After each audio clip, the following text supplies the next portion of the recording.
Hello everyone, welcome to my channel.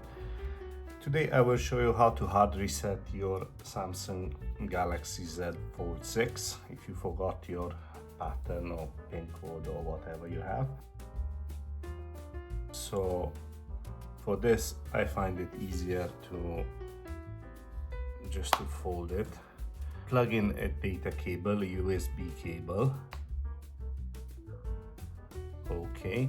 Press and hold down the volume down button and the power button until the phone goes off. When the phone goes off, switch your finger to the volume up, but keep holding the power button as well.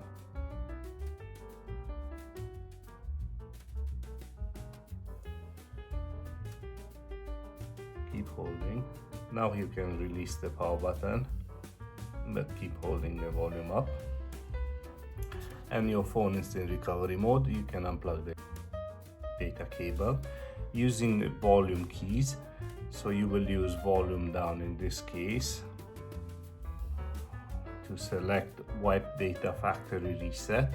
You will confirm this using the power button.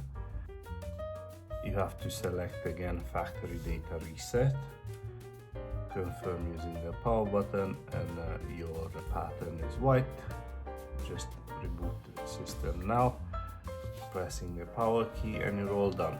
Please remember, all your data will be wiped, and of course you will have to remember your Google account, as it will ask for it when you set it up. So this will only wipe the passcode and all the data from your phone. Thanks for watching. I'll see you in the next one.